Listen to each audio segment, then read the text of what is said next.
خلينا نروح ونسمع من جوديث ميلر، وهي الصحفية الأمريكية الحاصلة على جائزة بوليتزر. هتحدثنا في هذا الفيديو من ضوء التجربة الأمريكية عن التحديات ليهم كصحفيين، كيف ساعد صناع القرار وساندوا الصحافة التقليدية إلى جانب مواجهة التحديات المالية بخلق بزنس موديلز قادرة على التعايش وتضمن استمرار هذه المؤسسات.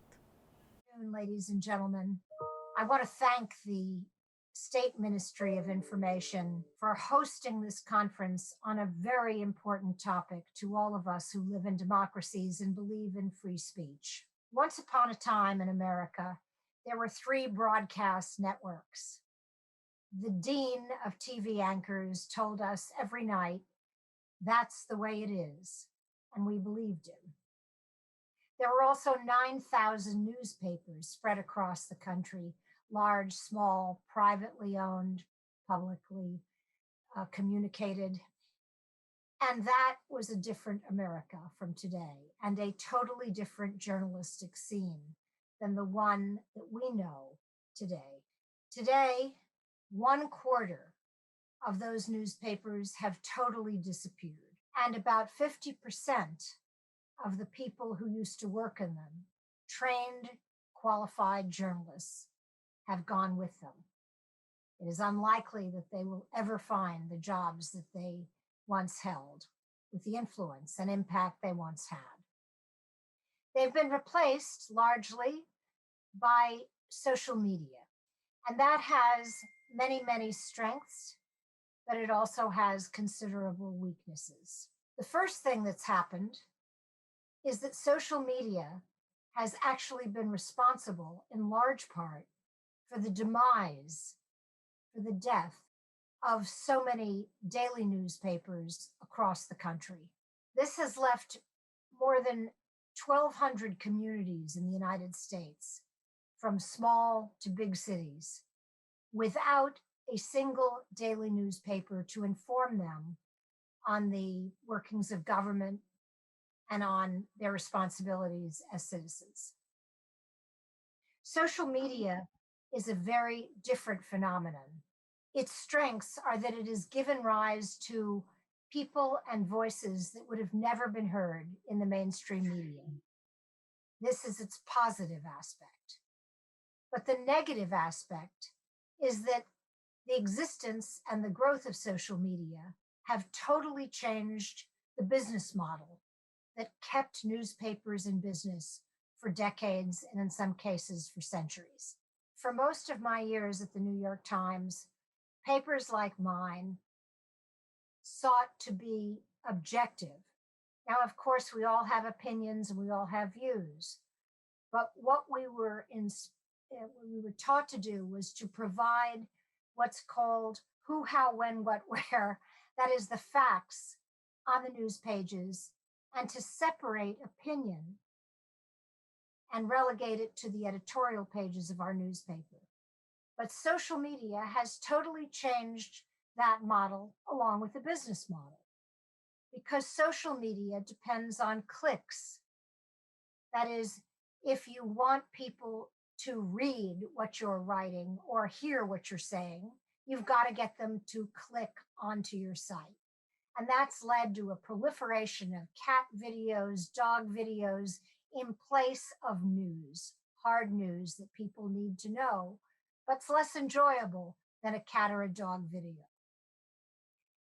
And because newspapers want to survive, and because so much of their revenue now comes from digital subscriptions as well, they too have gone down the opinion path.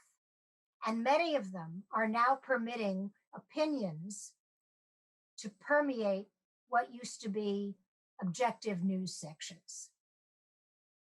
So basically, opinionated journalism has increasingly replaced objective journalism.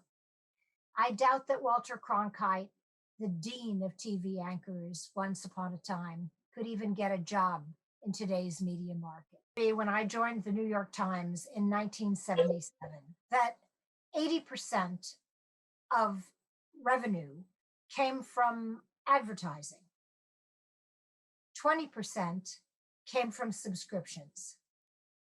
Today, because of the existence of the internet and social media, that business model has been destroyed. It's been upended, and in fact, it's been flipped. Today, for most newspapers and in most internet outlets, digital subscriptions and print subscriptions to a lesser and lesser extent account for 80% of revenue and advertising for 20%. That's meant that most newspapers simply can't survive because digital revenue simply does not produce enough revenue to employ the kinds of newsrooms that used to gather, collate, and analyze the news. So what are we left with? In many cities across America, we are left with what we call news deserts. That is, not a single outlet that strives to be objective and give citizens objective news.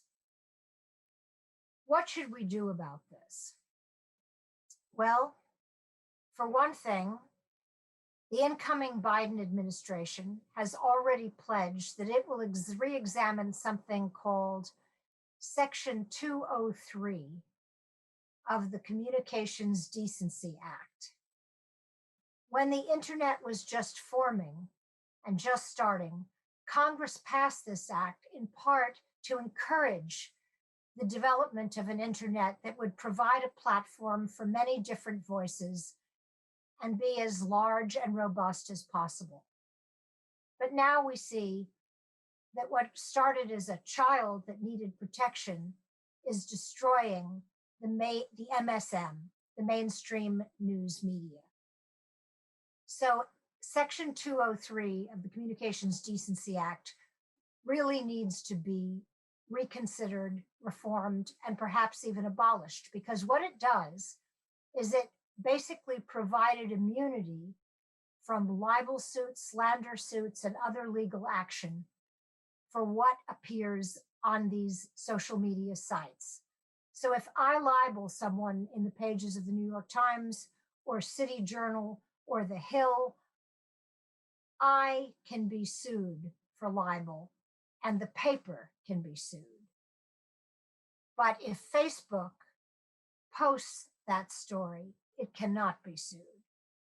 The time has come to level the playing field, to make sure that social media and mainstream media, or old media, as it's now being called, legacy media, operate under the same guidelines and the same rules, because print media, mainstream media operate today at a tremendous disadvantage. The second thing I believe that should happen has already started to happen.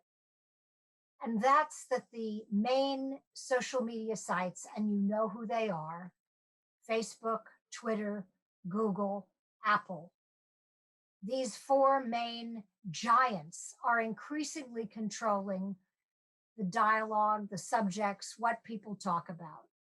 They have begun to clean up their own act, and that is that they have started to assume some responsibility for what appears on their sites. So when, for example, fake news, as Donald Trump would call it, but lies, deceits, information that was misleading and dangerous for people, such as don't wear a mask, was broadcast or asserted on these sites, Twitter and Facebook would flag them and say there is no evidence to support this assertion. This is the beginning of editorial responsibility. It is long overdue and it is not sufficient. But unless it starts to be emulated across social media, we will be left with vast news deserts in this country, and Americans will be even less well educated and less informed about their government and how it functions than they already are. What's happened in our country and in the world is a phenomenal technological revolution that has tremendous pluses and minuses, but the time has come to deal with the disadvantages and with the damage that it has done to the way in which most Americans have gotten their news and have come to understand how their government works and what their responsibilities are as citizens. Because if it doesn't, most of America will be left as one vast news desert. And as we know, in the desert, nothing of real value can be sustained for very long. Thank you very much for listening to these opinions. Opinions, not news. I believe in the difference. I continue to believe in objective news and in the search for it. Unfortunately, social media has made that impossible.